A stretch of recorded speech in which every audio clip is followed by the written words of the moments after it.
All right, welcome to today's episode of the Construction Hall of Fame podcast. We're super excited to have on Brent Kelley from Corgan to talk about his career, what makes Corgan a great place to be, and thanks for joining us today, Brent, just to kick things off. You bet. Awesome. So really, just for starters, would you mind giving us a background on yourself and how you got to where you are today at Corgan? Sure, no problem. I always knew that I wanted to be an architect. From early years, probably 10 or 11, I just loved drawing. I loved being able to sketch things. And it was just intriguing to me to think about that as far as what kind of a career that meant. Certainly at 10 or 11 years old, I didn't exactly know what all that meant to be an architect, but it was something that captured my imagination. So it really drove me. So everything that I did as I got into high school really jumped into the math and sciences and things of that nature that really helped propel me.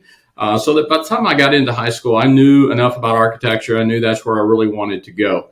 Still was fascinated by drawing, by designing. One of the things I like to say is that when I was young, my older brother had a paper route, and after we'd throw the paper out, he and my other brother would kind of fight over the comics, who was going to get them first. And I just went straight to the real estate section because I was intrigued by the house plans and the imagery and all of that. So that really kind of helped propel me into that path.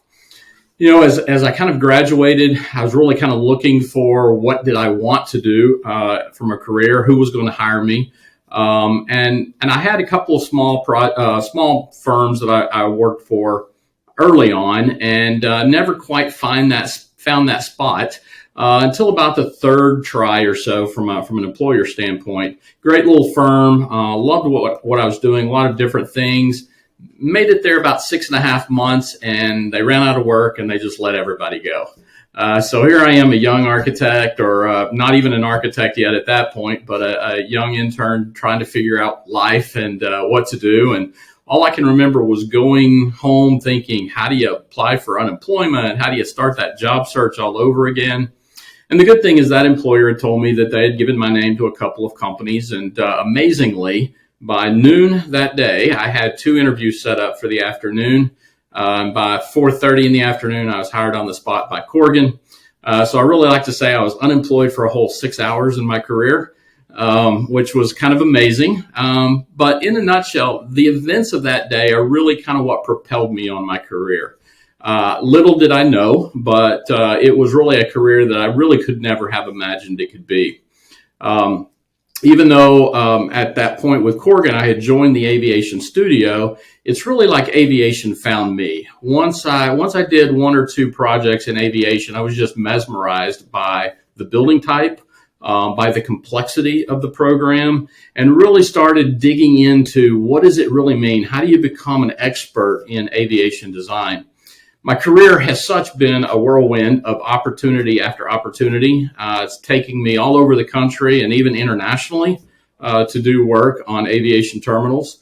But we really started early on working for American Airlines. That was kind of our primary client. We were developing their hub at DFW Airport. And that really was kind of the basis of understanding how airlines really work and what they need to be successful, which certainly influenced how we design airport terminals. That early time of just learning and understanding the airline side of things is really what really propelled things in my career and in the firm to really take us to develop new terminals in DFW, Miami, Houston, Sacramento, even most recently in Los Angeles.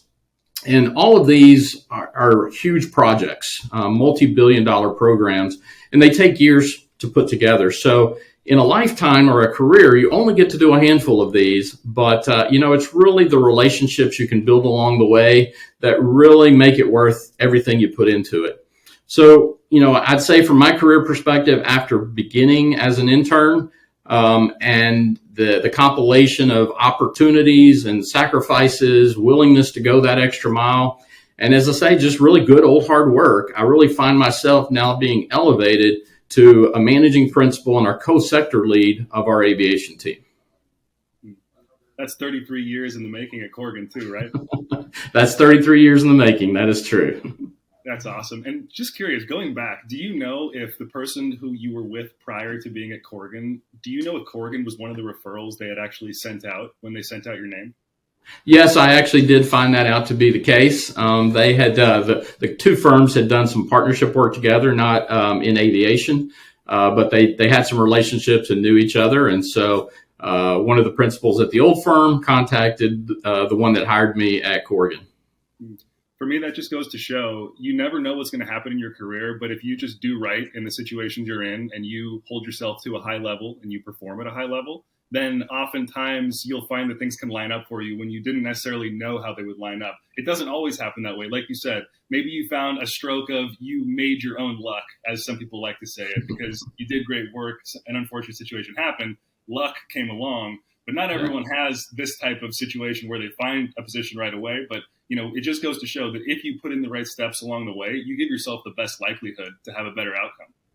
Absolutely. That's very true. And I think that it really becomes, in my career path, it really has become your if you do that, you build that reputation, and your reputation will actually precede you so that people in the industry actually know about you before you even meet them.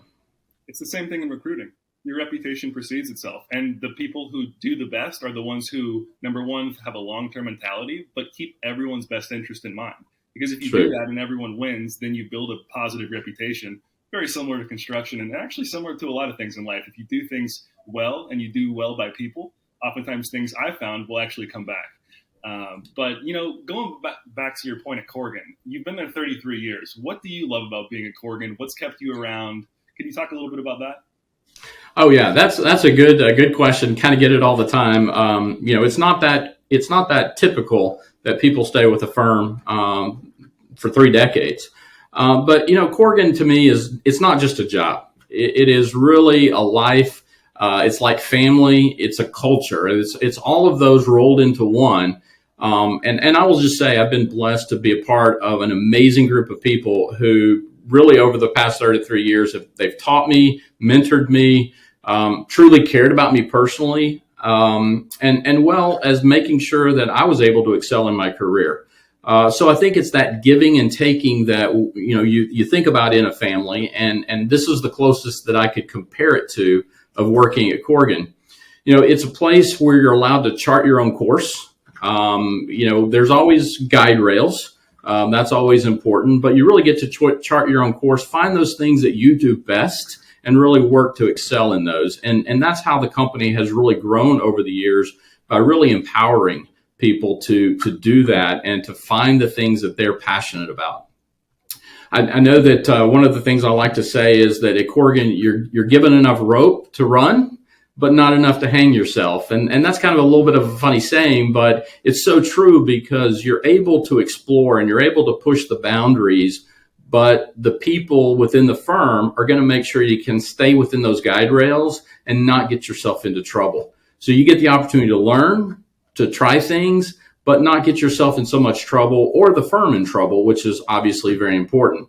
So really it boils down to one thing, one reason that I've stayed, or a couple of reasons that I've stayed here at Corgan. It's been the great projects I've had to do. It's the great opportunities that have come my way. And it's the best team that you're going to find in the architecture profession anywhere. That's awesome. It seems that self-actualization is something that I found top performers in their field are consistently looking to achieve. So when you can help someone self-actualize in their career while having a mutually beneficial relationship, like we talked about, to where you're helping the firm's helping you grow, then it seems to be that is really the recipe for retention. You help people grow, it's mutually beneficial, and you continue to do that together with the vision for the future. So we know we're pushing toward a positive future vision and contributing towards something positive. That makes so much sense. And you talk about that expression a lot. I actually, in our first conversation, you mentioned that is giving people enough rope, but not enough to hang themselves, right? And I think this is something in terms of delegation that many leaders I've talked to, especially when they're growing as a leader or they're newer as a leader or less successful as a leader, struggle with, is how do I delegate? How much rope do I give? How do I know where to give rope and where not to? Would you mind giving a couple examples of where you've seen that work and not work as well over your career? Sure. There's the reality of learning or becoming into a profession is you still have a lot to learn. You spend your 5, 6 years in college and you think, I'm ready, I've got it. But there is so much you don't know in the real life until you get into the workforce. And so, I think it's really kind of about laying that first foundation of knowledge and building upon not only ideas of design, but the technical aspects of architecture, how to put a building together. You also learn the interpersonal skills. How do you build those relationships? And, it's really easy when you're young to build those friendships. But as you get into the work world, it seems like that becomes harder for people to do, for many people. And so I think that's one of the first things that I can say is that I had the good foundation. But from a career standpoint, one of the things that I did, a couple of examples was one, we were working after 9/11, the 9/11 issue of 2001. We were working with the TSA, the Transportation Security Administration. We were part of the group that was looking at how to deploy the baggage screening aspects across the country.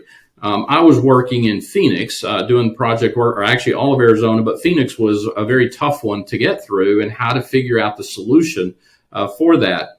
And so while I was there working there every week for almost a whole year, I got to know the people, the staff within the airport, got to build a relationship with them. And those first basic understanding or platform of how to do that came into play. And so we worked well, got through that project. And about a year later, the airport had decided they were going to take what we did as a temporary measure and turn it into a permanent solution. Really wanted to be a part of it. I had built that relationship. My managers at the time understood what I had been doing and everything. So once I knew there was an opportunity, I just jumped on a plane, went to Phoenix, started looking at the opportunity, how to build a team and make that happen. And in my managers, it was not about what the heck are you doing? It was, okay, we understand. How can we help you be successful in this? And so it was one of those things where I was just jumping out there, spending company money, putting a team together, spending my time. And the response was, how can we help? Instead of don't do that, or you don't have permission to do that, et cetera. We ultimately ended up being successful, won the project that even ended up establishing an office for us in Phoenix. So that was one. Another opportunity was in Sacramento, where I had agreed to do some planning work on a project, had to spend about 9 months in Sacramento, had built that relationship good. Again, started spending company money, making some decisions, and gained the opportunity to develop the whole, what was called the Big Build program, which was a total brand new terminal in Sacramento. I remember having those first conversations with the airport after they said that they were going to move ahead with the planning we had done and turn it into a real project. And, the first thing I did was I left that office, got on the phone to my boss at the time, and I said, what do I do? So it was those kind of things that really propel you and give you the confidence in the decision making. And that's really where the company has been good with that, not giving you so much rope that you hang yourself, but also realizing that you might slip a little along the way, but you're going to be safe in the end, and you have that safety net to make sure that your career continues to build. I think those are just a couple of examples where I just kind of went out and took that ability of running with that rope. There are times where something doesn't go right and you have to deal with it. And I think those are the kind of things where the company also, and kind of my philosophy is I'm not going to, take somebody and say, we're going to fire you because you messed up on this, but you take them and you start looking at the learning opportunity that came from it and find the solution that works to resolve the issue. So a couple of things that have been really impactful in my career that have really helped that idea of having enough rope to run, but not hanging yourself with it, really coming into play. And again, I've seen it so many times in my career that I now try to make sure that is what I impart to the younger generation and staff that we have working for us today. That makes a lot of sense. It sounds like to me it's partially a judgment call based on what you know your team's strengths are, what they do well. Because what I'm hearing is you have massive sense of action, sense of urgency. You get things going, you get things done, and your team recognizes that. So they're putting their faith in you get things done. And along the way, worst case scenario, if, for example, someone was to make a really expensive mistake, that really, let's say it was $1 million mistake. That $1 million mistake is one that they probably will never make again in their career. If they are a top performer, it was probably a very valuable learning lesson. And they probably got a lot from that other than the takeaway financially from the situation. They probably learned something bigger than that. So I heard a quote one time that it was like, these things can be thought of as sort of investments in the business in a way that you know that you'll be able to learn a lot from and that won't happen again when you give people this rope. But obviously there's levels to it, and the amount of rope you give somebody will vary pending who they are, who they are, where they've been, what they've done type of thing. But with that said, to your point, I think that I've heard this in many situations where putting the trust in your people actually, even if there is a mistake made, will have a long-term benefit as well. Yeah, no, you couldn't have said it better. That's exactly true. A younger intern within the firm gets a little bit of rope. Somebody who's been here 5 years is going to get more rope. And so you do build upon your career. And it's really that ability to show your capabilities of being successful, of making wise choices, wise decisions. And like I said, learning from those mistakes along the way so that, as you put it, you don't make those mistakes again. So say I'm looking to climb up the ranks within your firm. What would be some things that you would suggest that I would go out of my way to do, right? In terms of, looking at the company and how to earn more rope with your team, how to earn more trust. What does that look like within your organization? Well, I think as with any organization, we're all about the service. We're a professional service industry. And so one of the things we really look for are those people who excel and show the ability to excel in those interpersonal relationships. We certainly do not allow somebody to run off and not understand the business or the technical requirements. So those are all part of that proving ground that you have to have. Some of the things that I look for is really how to take somebody who's passionate about something and then really sharpen those skills so that they can look at how they work harder on the other things that maybe they're not quite as passionate about, but are just as important for the business. Some of the things that I try to tell people along the way is that, if you really want to find your way and to start to excel within your career is first of all, is you learn all you can and never stop learning, because nothing is too large or too small. Some things will be quick. Some things will go faster. One example, I remember years ago, we had a gentleman that worked for us and had taken him on a project tour, and we were looking and trying to collect information. And one of the things that came out of it was a junior to him had asked him to help them do some measurements and validate some things. And his response was, "I don't do that anymore." And I had to take that again as a learning moment to say, nothing is too small for us. We've got to figure out what is the need at the time, take care of it. Now, there's times where the things that we did early on may not be the best use of our time anymore, but certainly if you're out of town on a project site, you do whatever it takes. The second thing that I like to tell people is be willing to go that extra mile. I mean, we expect you to perform the job. That's what we hired you for. But we really look for those who are going to excel and do more because of the passion they have, the thought of the ability of the firm to grow more. All of those things come into play.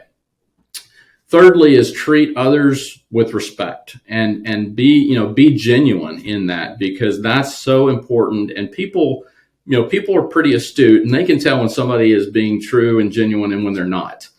So that's what I try to tell them, be genuine about that. And then finally, it's just build those relationships. And the one thing I try to really enforce with people is you never know where that next client, that next boss, anybody's going to be. So be kind and build those relationships across all levels, from the most junior person to the most senior person. It's been amazing where we've had, even people within our own firm who have left to go to work for one of our clients. And so, that's a good lesson of, well, you better be good to them while they're in your firm so that they'll look at you and provide you opportunities when they become the client. So those are just a lot of things that really come to play as we think about how do you really build that opportunity. How do you set your course to show that you're capable and responsible in both building business and building those relationships. Makes sense. Makes total sense. For anyone listening, this is some growth hacks for the career. And I definitely appreciate you sharing that, Brent. So basically what I'm wanting to know as well is we talked a little bit about hierarchy structure in our past conversation and how although your company has a hierarchy structure, there's still a radical transparency sort of idea with an open door policy. Can you talk about how that's affected the team? Yeah, that's been one of the things. When we were small, it was very easy because everybody just knew everybody. And as we've continued to grow, not only in our corporate headquarters, but now with 14 offices across the country, it is more difficult to make those one-on-one connections. So one of the things that we've really worked hard to put into place is that we have our hierarchy structure from a principal to associate principal, vice president, et cetera. And each group has meetings and sharing of information. And so what we really work hard is to take it from the top down. Myself and one other person, we're co-sector leads in our aviation team. And so as we have to make those decisions, we first involve our our principals and associate principals in that conversation. Get their feedback, understand what's going to impact them or what is beneficial to them in the decisions we make. Ultimately, we have to make the decision, but it certainly starts at having that conversation, letting everyone have a voice. And we really push that all the way down. So one of the things that we've also started looking at is, and put into place a couple of years ago, is what we call our advocacy groups. And it was kind of interesting in early conversations with the principals when I assumed my role was talking about our process of staffing, who gets chosen for what project and for what opportunity. And we have an annual review cycle where what was happening is you were on a project. So whoever you were working for gave you that review that year.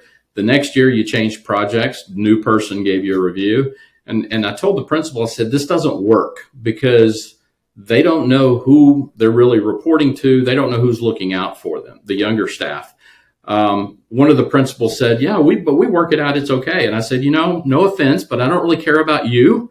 I care about the junior person who's trying to figure out their path. And so by that, we've created this advocacy groups so that every principal has a group of the staff below them. And that stays consistent from year to year so that they always know who they can go to if they've got questions, if they've got concerns, and somebody who they can look to say, how do I grow my career?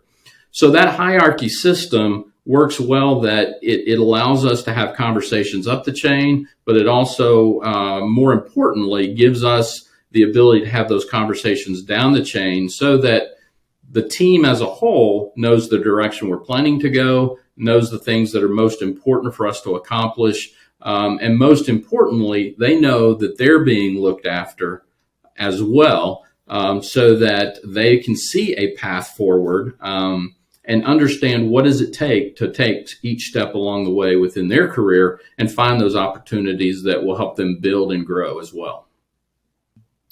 And if you wouldn't mind diving a little further into that, can you talk a little bit about how, as a senior leader and also just in general with your team, how do you mentor the younger generations to grow in their career? Okay, yeah, that's a good question. So one of the things that obviously is first and foremost, it's project work. So one of the things that we do is we are studio based versus compartmentalized by work efforts. So in other words, we'll take a group of the team, we'll set up that team, and that team carries the project all the way through from beginning to giving the owner the keys. What the difference of that is many firms are segregated into design, and once that's done, they hand it over to production. They do all the technical, and then they hand it over to the construction administration group. So you're only learning in siloed compartments. And so one of the things that we're able to do by being studio based is you're actually getting to see someone who's already done that work ahead of you do the same thing, and you're able to shadow and to learn, here's the right thing to do, here's what you want to avoid, those types of things that really only come from the work experience. As I mentioned earlier, from college, you think you know everything you need for the profession, but it's not until you really start putting it into practice that you understand the nuances and the things that are the right to do and not to do. Part of that is also not only just the how to do the architectural profession itself, but as I mentioned earlier on, is the interpersonal skills that come with that. I've seen it both ways, where people can get into arguments because they're just not on the same page with each other. Like an architect and a contractor, for example. And one of the things I try to really push is that you've got to find how to connect with them. You can't expect them to do hopefully they're going to do the same with you, but it's always incumbent upon you as the design professional to find that way to connect so that you can resolve any kind of issue that comes up rather than turning it into an argument. So it's both that learning the steps, the processes, the things that work well in the profession, but it's also learning those interpersonal skills so that when conflicts or issues or challenges do arise, you're able to find a solution where you can make it as much a win-win as possible. So it sounds like there's some very well-rounded mentorship going on within your team. It's not just the technical part of the job. It's really, like we talked about, growing throughout your career. And that oftentimes I found is what people are looking for. They want to find out how they can grow holistically, not just in one silo of their career. So that's, it's powerful. And I hear a lot of people talk about the debate between hands-on mentorship or training versus, actually in the trenches mentorship and training, and the intentional versus the let's figure it out together, you'll figure it out. And it sounds like you're doing both. Your team is in the trenches working, and you're also giving the hands-on training. So it's sort of the best of both worlds to ensure that if someone wants to grow, they have the environment to grow. Absolutely. And one of the last things I'll mention is our firm started several years ago what we call Corgan University. And so that's kind of the real life experience, but taught kind of in a classroom to start with, so that once you're in the trenches, you've already been exposed to some of these ideas and some of the knowledge, and you can ask those questions. You can gain more knowledge from your mentor, if you will, prior to really experiencing it or being faced with that in front of an owner or a contractor having that challenge in the field. So you're preparing them to receive the mentorship, because if someone was to come to you and give you the best piece of gold in the world of advice, but you had no clue what the context was, you wouldn't even know that someone's giving you such a valuable piece of insight. But by giving the pre-context in Corgan University to train them up and get them up to speed at the foundational basics, they can grasp the mentorship a lot better when they're actually in the trenches. Is that pretty much what you're saying? Absolutely. Very important part of it. That makes sense. If you don't mind sharing, how do you deliver this Corgan University? Is it video? Is it in-person classroom sessions? It is a combination. Each year we have just like a university, we have our semesters. And so we have people within the firm, usually senior leaders within the firm, who will take a topic and they will teach about that topic and how to prepare someone once they're in there. Again, it's like learning in college, but it's now in the real world, so that it's more quickly that they can take that into practice. So with our different sectors and market sectors that we work in, we have a lot of compilation of a lot of different experiences. And I think this is the one thing that is really valuable, because you may have someone in our aviation group who's learning something about design from our commercial group or our interiors group, and some of the things that they can share about what they do and the process they go through. One of our big pushes has been certainly with construction administration, when you're out on the job site and how you're dealing with a contractor and an owner with any type of issue that may come up in design. We like to say, always make sure you fight. You think about the battles that you're going to fight and pick the best ones, not every one, because you're not going to win them all.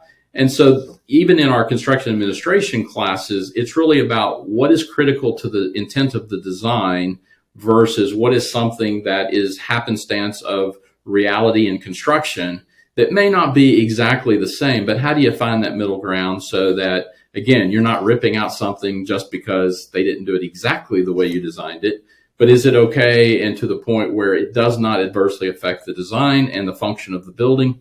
Then let it, let's keep moving forward. So those are some of the things that we try to teach in the classroom or in a video, because we do have that online as well, so that if you're not able to make the in-person class, you can certainly go back and see it online at any time. So, but those are some of the ideas that we try to convey so that it really helps to build that sense of understanding and giving them that prelude, if you will, to actually getting it into the field and into a project work. Yeah, I think a lot of companies should be taking notes on this, because this is, again, the whatever it takes type of mentality around training and around making sure you support your people that I believe more people in this industry and in AEC and construction just in general need to take, of giving no excuses on the employer's end of not supporting the team. There is no discussion about not supporting the team, not giving them the training they need, not having the resources in the means that these people need them. For example, if some people are working remote, we'll probably need more video training versus if it was in person, right? Or if people just prefer to learn that way. Sometimes people learn better that way. So it really just does depend. But it sounds like your team, again, is doing whatever it takes to ensure the success of your people. And it's really about, you can lead a horse to water. At the end of the day, you can't force them to drink. But it sounds like your people are doing that too, because you wouldn't be where you are today if that wasn't the case. Yeah, very true. So, you've had a career going from, like you said, intern to now management principal, working on, arguably what some people would say some of the most complex or challenging projects are in the aviation space. They're exciting, challenging, complex. There's a lot to it. What would you say is, your most proud career accomplishment along the way? Well, that's really probably a very difficult question. Sounds simple, but very difficult question. I've been blessed with so many growth opportunities that it really is hard to name just one. I can think of from a client perspective and both from a project perspective. On one hand, I could say one of the most proudest accomplishments is the working relationship I've enjoyed with American Airlines.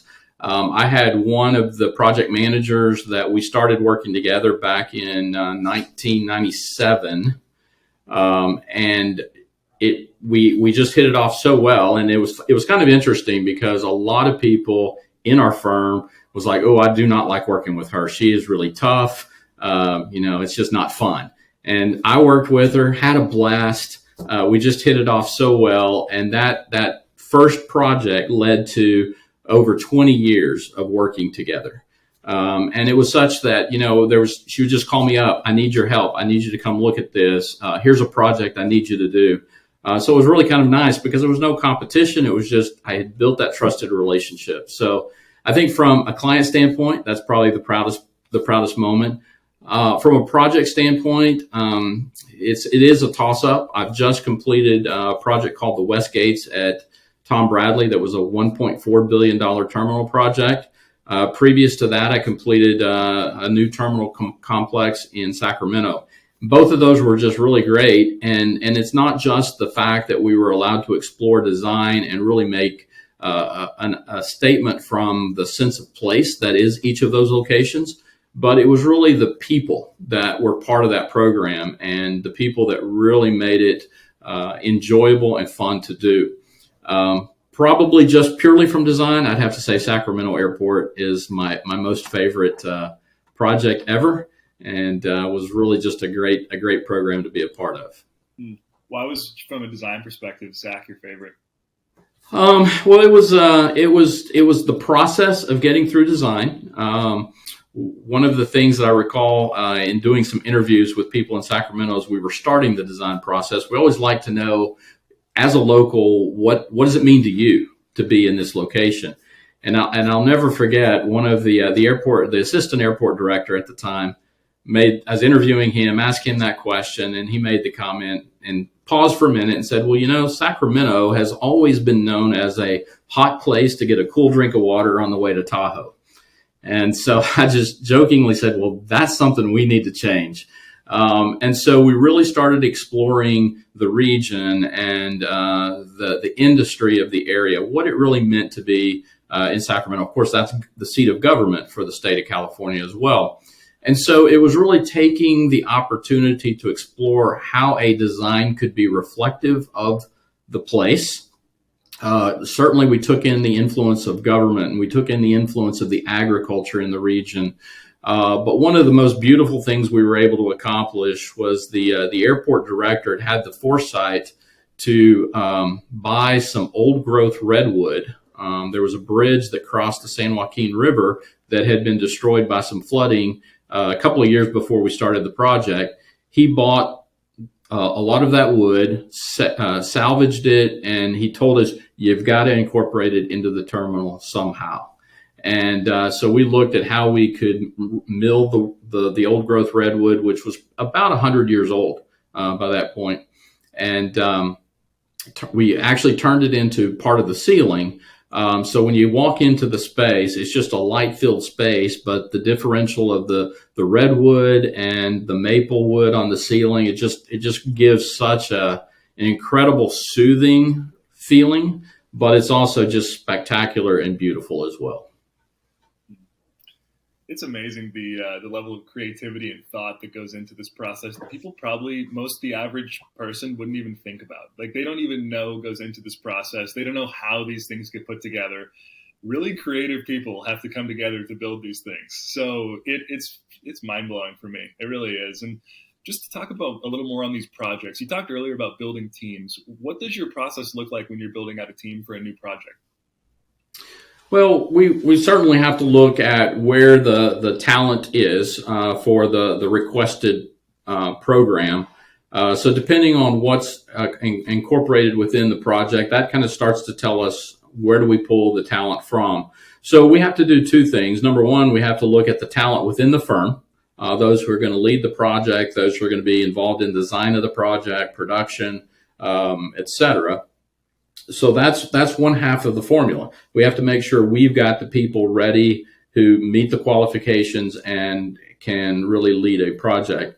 The other half is building the team itself. Corgan only does architecture and interior design. So we look outside for our structural engineers, mechanical, electrical engineers, everybody that it takes to put a program together.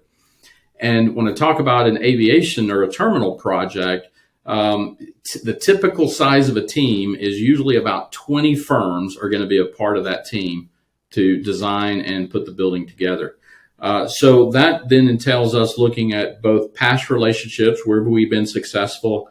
You always try to find those you like to work with, but you also have to look at the talents and the qualifications and make sure that the team members you're selecting fit the same qualifications, meet those qualifications as are necessary.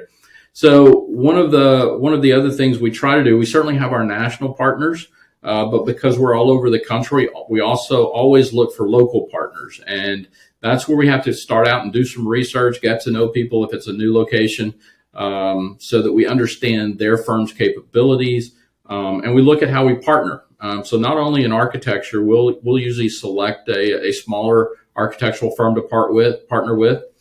Sometimes we partner with our competition. As an example, to LAX, we just partnered with some of our competition.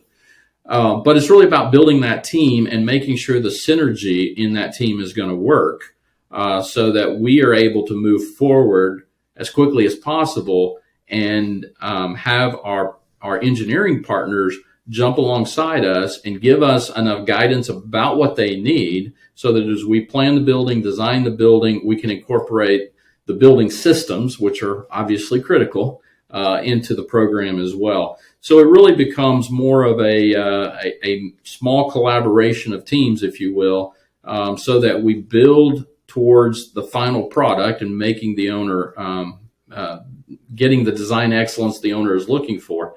And so that varies in many forms. Again, like I said, sometimes it's just firms we've worked with, we trust, we know they can deliver. Sometimes it's going out and exploring new firms that we can bring in and lean upon them for their local knowledge and their abilities in the local region that we're going into. One thing we always try to do is once we put that team together, then it's how do we make sure that team is solidified and everybody's bought in. So we always look for those ideas of partnering sessions, just fun events. When we were doing Sacramento, one of the fun things we put into place, we called it every winter, we had to do our high altitude meeting. And what that meant was we were about an hour and a half from the slopes. So we would go up, take a day, we would ski together, have a lot of fun. And it just really built the camaraderie you needed to make sure everybody had bought into the schedule and the deliverables and everything you had to do in order to complete a project. You go up to Lake Tahoe? Lake Tahoe. Beautiful. Been going there for years. That's Yeah. awesome. Yeah. And, to me, the team effort and the focus on team is something that, is obviously critical when we're building projects like this. Do you have any, best practices that you use through the vetting process or the team building process to have a better likelihood that, these people will gel well together? I mean, no one's Nostradamus. We can't predict the future 100% of the time, but how do we safety proof, the decisions we make when building a team? Well, I think one of the things that we first start with is we look for a statement of interest. We try to spell out, here's the things we're going to be looking for, the expectations that we're going to have, and we'll put that out to several of our both national firms that we work with to local firms so that we let them have the opportunity to tell their story to us. So that's always the first step, because that's very critical, because sometimes we'll find that one of our partners will say, I really don't meet all the qualifications on this one, so I'm probably not best suited. And that's kind of a vetting process that starts at the very beginning. Once we've taken the statement of interest, then we have just a one-on-one dialogue, and we start talking about the project, what it's going to take, how well are they staffed and positioned to be able to deliver. And so then after we get through that, then it's really that process of trying to decide, okay, now which of the ones really float to the top. And that is a little bit, speculative on our part. We have to do some interpretation and make some of those judgment calls.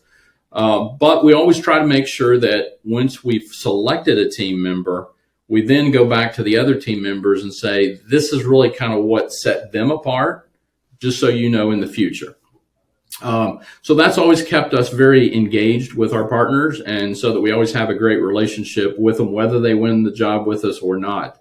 But the personnel are always really key. So certainly they have to have the qualifications, but then it becomes, how well do we believe that they're adaptable into the situation, into the sessions that we're going to be working towards. In the past, there have been times where we've gone down the path with a firm and we've not been as excited with the team that we thought was going to be good, and we've had to ask the firm to say, you need to make a change. You need to support us in this and give us someone who's going to be more amenable to the team culture and the team aspect that's been set. So luckily we haven't had to do that much, but there's occasion when that's happened. And the good thing is our partners understand that's really what's best for the project. And sometimes you just have to take the personal side out of it. Realize at the end of the day, we've got a client that we've got to satisfy, and that's what we strive for. So it is a kind of structured process that we go through, so that we make sure that we've done as much vetting as we can do. And like I say, probably 9 times out of 10, it's gone successfully as we had planned. Yeah, that's awesome. And, internally, it sounds like you do a lot of promotion, which is great. And that, for me, from what I can see, is it gives you a lot more certainty as to who the person already is in terms of how they work with your team, within your organization, within your culture. So I believe that when I compare this to recruiting, you can have a much more clear level of familiarity or, guess at what the outcome would be if you've worked with them in some capacity within your team. Then I think about the flip side, people who are recruiting people from outside their organization to come on projects. And the first thing that comes to mind is we, as, recruiters, talent acquisition professionals throughout the process, if we keep the same mentality of radical transparency, having clear conversations, being clear about the project, we need the candidate and the client to be, or company to be, really transparent about who they are, what they're competent in, handling thorough background checks, being able to do deep dives on these people and allowing them to meet who they'll be working with ahead of time, so they actually understand what their environment will be like. And there's no, oh, I didn't have an idea about this or about that, about the things that are really important to know if someone will stick on a team. So I only say this because I'm thinking about both sides of the coin. It's great that you have the internal promotion and you have, solid certainty around a lot of that. And also I and our clients that we work with are looking to build that certainty around their hiring process with people who come from an external position. So keeping that same level of transparency that Brent just talked about for anyone listening is super key in bringing in an outside hire. If you're misrepresenting the process or hiding things or wanting to expose things once they get on the job, it's kind of like dating and waiting to tell all the bad things about yourself or things that they might think are bad until 6 months into the relationship and then wondering why it didn't work out. But that's just a little takeaway I had. It's the transparency that your team operates with it seems to be a huge factor in your team's success and your growth. Yeah, and we're by no means perfect in what we do, but it's certainly one of the things that we continually strive for, to make sure that everybody has a place, everybody has that voice, and they feel a part of the team. They know they're part of the team, and they really push themselves then to do more, to gain more, and to grow within their career. Awesome. So what would you say to a young professional in the AEC space who aspires to be in your shoes one day? I would probably say, watch out for what you wish for. No, I jokingly say that, but I think when you look at it, if you aspire to do something more, it's really putting yourself in the place of learning first, listening very well, taking the time to understand, and then really setting your course. One of the things that I do recall years ago telling my boss at the time is that I one day wanted to be on our executive committee, and now here I sit, I'm on our executive committee. And it's not because of accident. It's really because of putting forth that effort and thinking of the path that I needed to go down in order to get there. A lot of that, as I mentioned, being in a professional service industry, comes from your client satisfaction. Your client, if you satisfy your client, they will be your biggest cheerleader. They will, when a client starts asking for someone by name, saying, I want them on my project, that happened to me early in my career. I see that happening with some of our younger staff now as they're continuing to move up the ladder, is that the clients are saying, I want to work with them. They're really good. And so if you want to sit in my shoes one day, the reality is, think about that course, think about that customer service, and do everything in your power to satisfy that client, to make that client your biggest cheerleader, which is going to then spill over into the firm. The firm's going to look at you and continue to look at how we can promote you into a higher level and take on greater responsibility as you go along. As I said earlier, part of that responsibility is in a way you're taking on more, you're learning more and being responsible for more. It doesn't mean that you can't do those things that first brought you into the industry, but many times those are not the things that are most valuable of your time at a certain point. So it's also understanding the evolution of a career. We have people who love to do the technical side of things or love to design, and that's really what they're passionate about and that's what they want.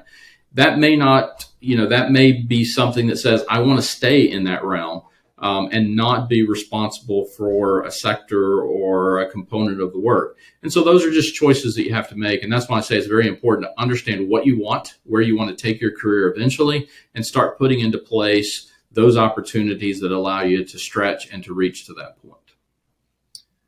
I actually really appreciate the piece you said about be careful what you wish for, because yes, it is a joke in a sense, but like it's lighthearted, but at the same time, it's true. Like, I think about it like this. I posted a piece of content from a podcast I did with someone named Dave Burris, who's a project executive with Clark, with Clark. Yeah.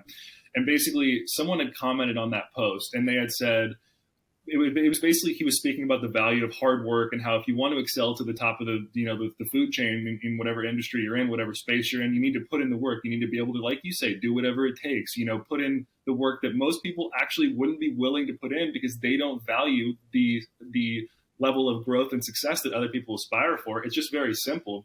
And someone commented on my post and basically said something along the lines of, oh, so you're saying that you don't promote work-life balance, but at all. And I'm like, well, no, but you have to know what you want.